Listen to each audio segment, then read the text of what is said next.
福生无量天尊，道有慈悲，贫道贤真，在此与诸位结缘。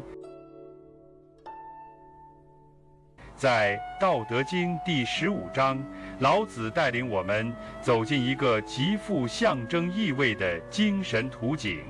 他以一系列看似矛盾又流动的意象，描绘了古代真正懂得修道者的状态。开篇便说：“古之善为士者，微妙玄通，深不可识。”善于把握道的那群古人，他们的存在状态是那样精微而玄远，以至于后人难以理解他们的所思所行。他们并不是要刻意隐晦自己，而是因为他们确实与尘世逻辑相去甚远，以至于难以被我们平常的眼光识别。老子不说这些人聪明、伟大或正义，而是用微妙玄通、不可识这些词，强调了他们内在精神的复杂性与深度。这一点在现代其实同样成立。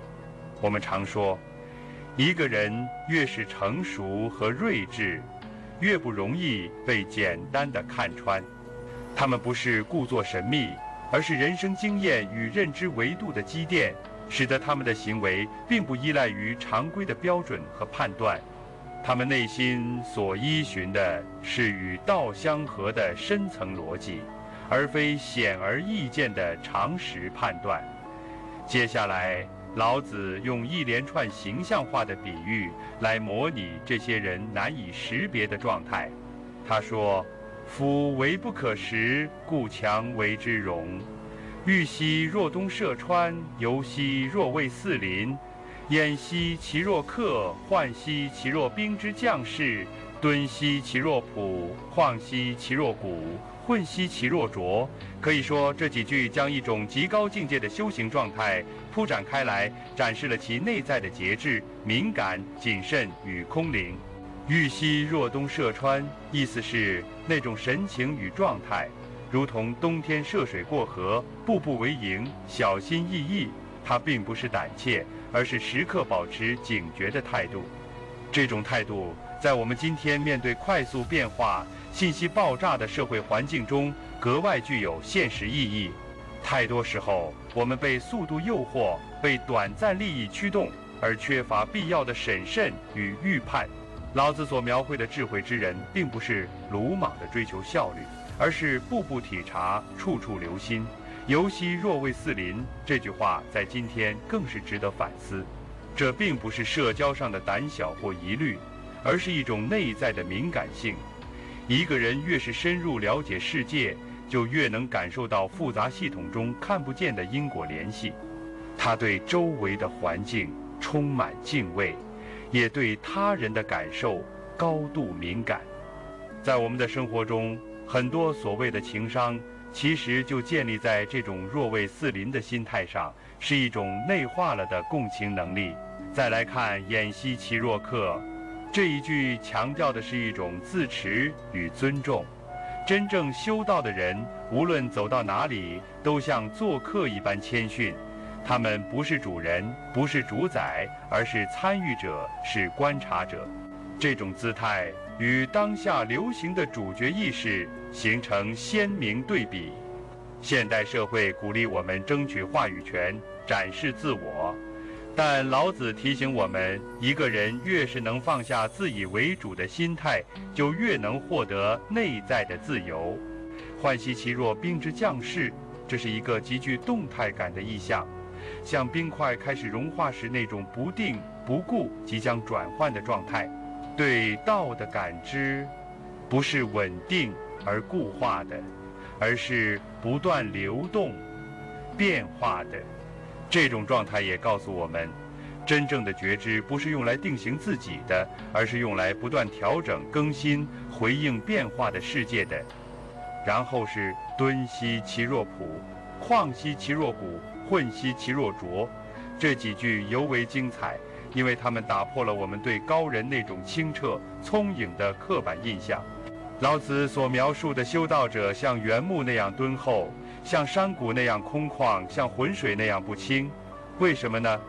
因为他们不追求形式上的纯净，而是保留了原始未加工的本质。这是对现代社会美学与思维模式的一种根本性颠覆。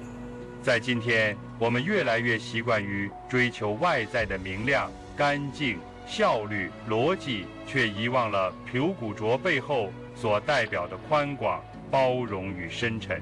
真正有智慧的人，其实常常不锋芒毕露，他们像未经雕琢的木头，有力量但不张扬；像山谷，可以承纳百川而不自满；像浑水，蕴藏了生成与变化的可能性。这里，老子的哲学再一次与心理学不谋而合。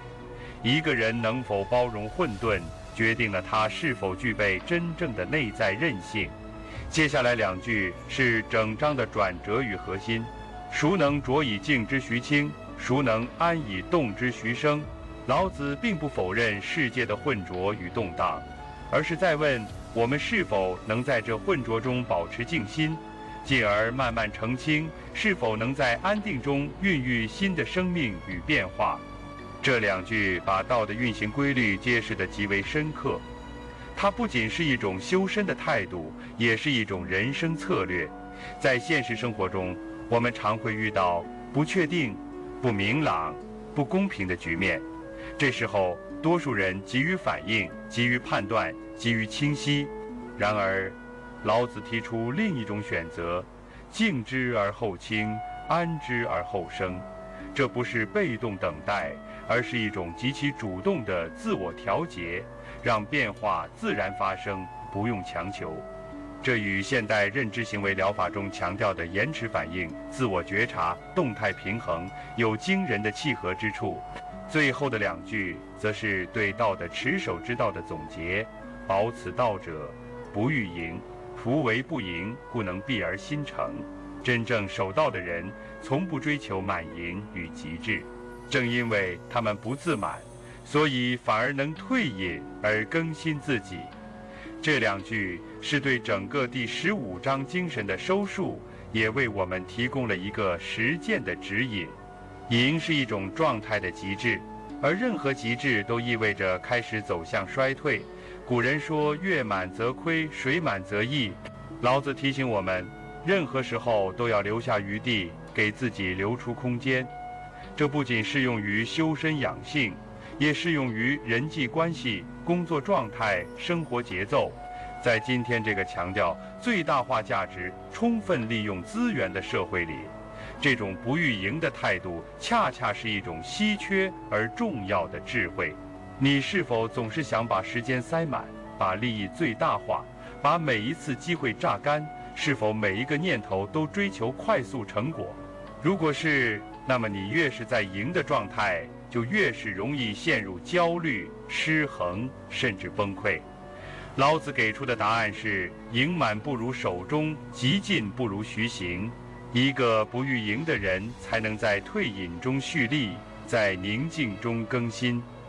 他既不是消极避世，也不是无所作为，而是把握了自然节律，顺应了道的节奏。他明白一切都有周期，有起有落，不强求，不执着，方可不断重生。这种智慧在后疫情时代，在全球化的不稳定性中，在 AI 迅猛发展的浪潮里，显得尤为珍贵。我们需要的不是更多的能力，而是更深的耐性、更长的呼吸、更稳定的自我。而更重要的是，在下一章中，老子将继续探讨道与人类行为之间更直接的关系，尤其是欲望、功名、比较心对人性的侵蚀。他会从另一面入手，揭示为什么我们越是追求，就越是陷入。